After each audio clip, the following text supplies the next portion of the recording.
So it took me 7 years after I graduated high school to come to college, and part of that reason, or part of the reason behind that, was that I thought that college was going to be a lot like high school, and I was going to go to a bunch of classes and sit down and have my teacher tell me things, and I was supposed to write these things down and memorize them and take tests, and that really held me back. I thought, why do I want to go through that to get a good paying job? Let me just find a job that satisfies my needs, and I'll be there. But when I did make my way back to high school, or to college, when I did make my way to college, I I got there still with that expectation and that fear, and I saw college as a chore, something that I was going to have to do if I wanted to progress in life.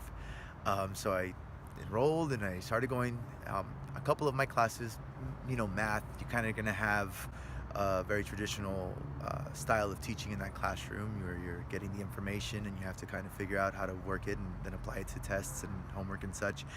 But in a culture and psychology class that I took, the instructor asked me to do things I didn't think I was going to do in any class. Part of that was, present on a culture that I was interested in 2 minutes and in any way that I chose, and that became a little bit more scary, or a lot more scary, than just coming to college and sitting and taking notes. I know that doesn't make sense, but I was like, wait, I came expecting to be told how to learn and what to learn, but then this one class just turned that view upside down and said, "You tell me what you want to learn about, and you show it to me in a way that's most effective for you." Being in a Club C class was really outside the box and a new experience, and it made you really think about your work and have to learn differently how to learn. And I thought it was really cool. Like you kind of have to like unlearn what you already know. I thought it was really cool. One thing that really impacted me when I started doing it is how in my psychology class we were talking about Bloom's taxonomy and how creating is greater than just remembering stuff. And I didn't understand what it meant. And as we kept going with the class, I was just like, oh my god, this is true. And it was a student based, so um, it was student centered, but it also had somewhat teacher centered learning, which made it really helpful because I have the ability to create my own way of learning and teaching others, and later on not even I don't even have to be in the classroom to teach what I've learned. And the teacher centered part helped me like stay on track. And so yeah, it was a huge shift for me too. I think that it's easy for me because I enjoy interpreting assignments, and I get very stressed out when somebody lays out every single rule step by step and says, this is exactly what you need to do and you need to do it just this way. And I feel like sometimes there's always interpretation. And so I usually in other classes would be concerned about like, oh, am I interpreting the question right? Or am I doing this the way that they want me to do it? And sometimes really clear instructions can end up being the opposite. And so when you open it up as big as you have in our class, it's made it where my interpretation every time has just been creative and it's worked. I just came from my other class that I won't name, which is very much you memorize things, you put it on a note card, you memorize it, you put it down word for word when you take the test. So it's like exact opposite.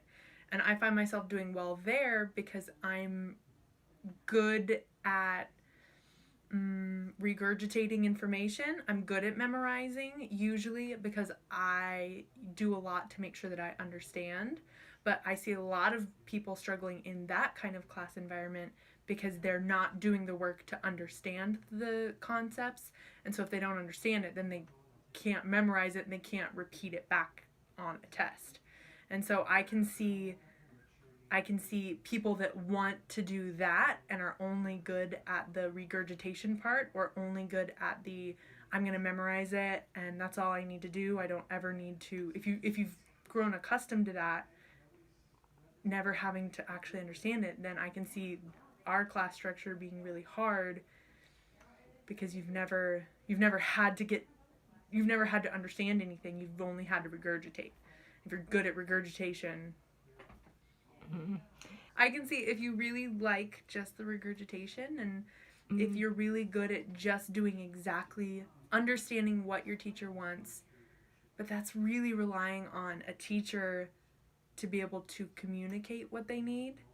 And sometimes that's not always the case too. Sometimes it's really hard for a teacher to ask exactly what they want without doing the work for the students, and then they get frustrated because then they're doing all the work. Like, why am I doing everybody's work? Well, because you're not letting anybody do their own work. So. But I think in that process you can easily find a student's passion. But to get them involved in things outside of that classroom with a focus on the things that they're learning within that classroom. And what I mean by that is, for an example would be, I took Psychology 101. There were things that I learned in the course, just like every other student in that room. But I was giving assignments, I was able to do honors projects that were related to the content I was learning. I was able to do the things I was doing through the clubs, through as the Aware Club president, working with humans on that campus, and I was able to apply these lenses that I learned in that class, for example. And that can't happen, number one, without the help of the professors. That can't happen without the help of the person teaching you. I believe that wholeheartedly. But then now there's a value to it. There's a value to what I'm receiving. There's a value, I think, even for the professor psychologically of what they're giving. And you're able to see what students are doing, and it's measurable. Then it becomes measurable how much they're learning. I don't believe grades are measurable, because I think it's measurable individually, and individually I know what I did to earn those grades. But to measure the fact that you have groups get up and teach segments of your class, or to measure that you supported this person in working through a club to do a project based on content from your course. I think that these are all things that define transformational learning for a student. And then you have a situation where you have somebody that came to school as a student and leave as a scholar. I think there's definitely a difference.